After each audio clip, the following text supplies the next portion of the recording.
Assalamualaikum warahmatullahi wabarakatuh. Teman-teman, perkenalkan nama saya Jaki Romdon. Saya di sini akan memaparkan perubahan dan masalah yang menuntut perubahan dalam pendidikan. Saya akan mengerjakan tugas dari dosen pengempuh Ibu Mita Septiani MPD mengenai perubahan dan masalah yang menuntut perubahan dalam pendidikan. Yang pertama, pembahasan pertama yaitu revolusi pendidikan menurut Ashabi. Tahap revolusi dari Ashabi. Revolusi pertama yaitu terjadi karena orang tuanya atau kekurangan atau kemampuan lagi pendidik anak-anak sehingga menyerahkan kepada orang-orang lain. Oleh karena itu, masyarakat memberikan wewenang kepada orang tertentu atau sufi sehingga timbul profesi guru. Jadi suatu hal-hal yang baru dari sufi itu menjelaskan bahwa guru itu bersinambungan dengan seorang sufi. Yang kedua yaitu revolusi kedua, yaitu guru ingin memberikan pelajaran yang lebih banyak kepada siswanya dengan cara lebih cepat, dipakai pembahasan tulisan atau menyajikan pelajaran di sekolah. Yang ketiga yaitu revolusi yang ditemukan mesin cetak yang memungkinkan tersebarnya informasi, yang mana informasi itu melalui buku. Yang keempat yaitu revolusi keempat, teknologi modern di bidang komunikasi berupa peralatan elektronik dan bahan software lainnya, teman-teman. Jadi tahapan-tahapan yang keempat itu menurut Ashabi ada 4 tahap. Pertama, ketika keluarganya itu, cara mendidiknya itu bisa dikatakan dengan guru itu dengan adanya sufi, sehingga timbulnya profesi guru, teman-teman. Yang kedua yaitu revolusi kedua, guru ingin memberikan pelajaran yang lebih banyak kepada siswanya dengan cara yang lebih cepat. Bagaimana mentransferkan ilmu atau mengajarkan kepada anak-anak itu dengan bahasa-bahasa yang bisa dipahami dengan cepat oleh anak tersebut. Yang ketiga, revolusi yang ketiga yaitu ditemukan mesin cetak, yang mana mesin cetak itu akan mempermudah informasi melalui buku-buku, teman-teman. Yang keempat yaitu revolusi keempat, teknologi modern di bidang komunikasi berupa peralatan elektronik seperti sekarang handphone, seperti sekarang komputer, seperti sekarang laptop dan lainnya, teman-teman. Pemecahan masalah yang pertama itu, mengapa masyarakat beranggapan bahwa pendidikan itu berawal dari sekolah atau guru-guru, sedangkan ada pula yang beranggapan bahwa pendidikan dari rumah. Untuk mengatasi masalah pendidikan terdapat 3 komponen ya, teman-teman. Yang pertama dari siswanya itu, yaitu menanamkan karakteristik baik, teman-teman. Yang kedua yaitu menanamkan budaya literasi numersi, teman-teman, literasi yang bagus, teman-teman. Yang ketiga yaitu menambahkan penjelasan agama atau penjelasan tentang agama, semua agama, agar menanamkan mindset yang lebih teratur, teman-teman. Yang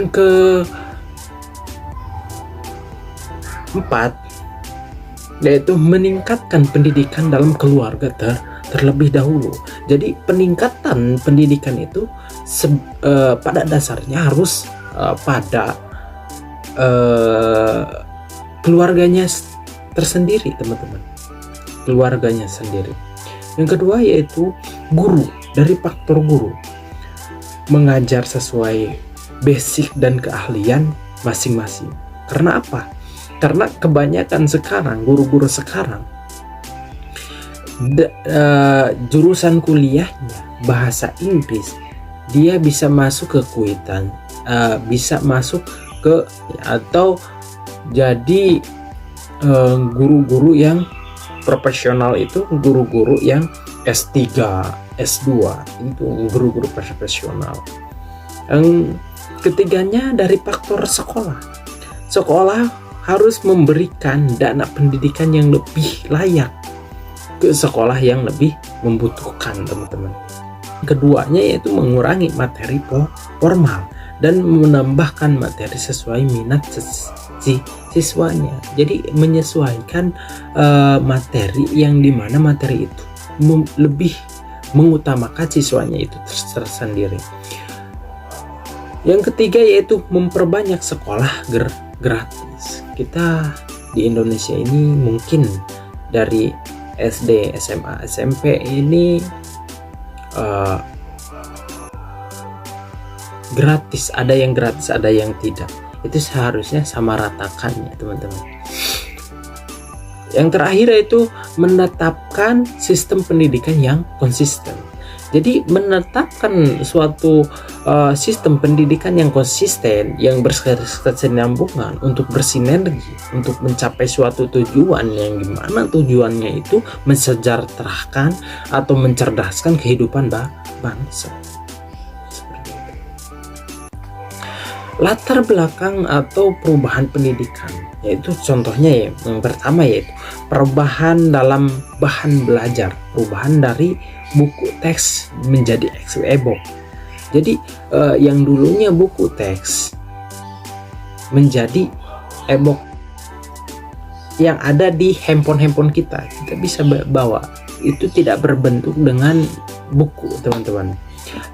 Yang menjadi latar belakang dari perubahan tersebut dari buku teks menjadi e-book, yaitu yang pertama yaitu paling utama yaitu perkembangan ya teman-teman. Yang kedua yaitu dukungan yang lebih mudah. Jadi lebih mempermudah seorang siswa atau seorang pelajar untuk mengakses yang namanya buku. Hambatan yang pertama yaitu keterbatasan fasilitas untuk pelajar yang tidak memiliki gadget. Nah itu yang pertama, hal-hal yang pertama mungkin di sekarang ini di era modern ini pasti kebanyakan yang punya handphone ya teman-teman, karena menjadi akses yang paling utama dari informasi teman-teman. Contoh yang kedua yaitu perubahan dalam proses pembelajaran. Perubahan dari perkuliahan tatap muka menjadi kelas online, itu akan menjadi perkuliahan tatap muka menjadi kelas online ini perkembangan teknologi latar belakang. Yang kedua yaitu dukungannya, itu mengerjakan beberapa pekerjaan dengan satu waktu teman-teman.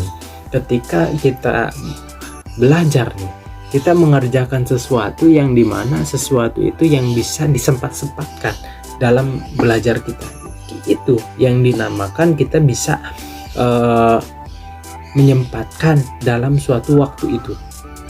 Hambatan yaitu yang pertama ya benar, yang pertama yaitu jaringan yang tidak stabil. Kadang menggunakan Meet, menggunakan Zoom meeting itu terkendalanya pada suatu jaringan teman-teman. Contoh yang ketiga yaitu perubahan dalam sistem pengelolaan.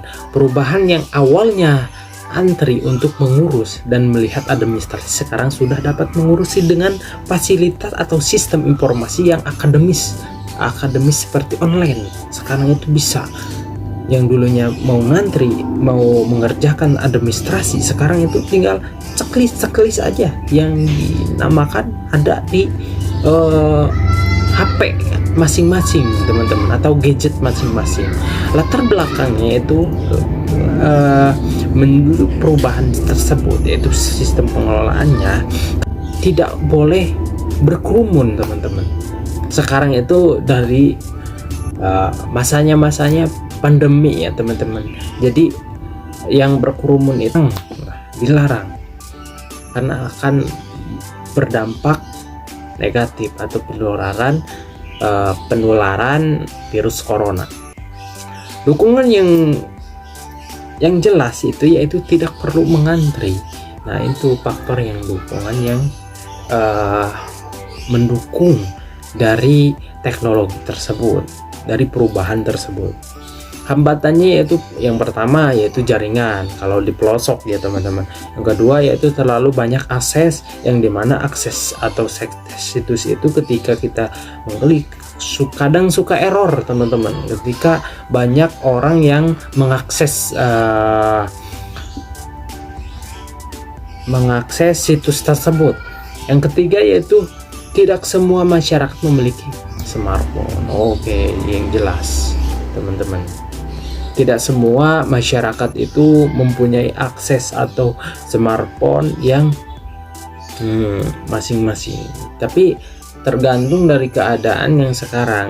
Zaman ke zaman sekarang hampir semua mempunyai handphone atau gadget.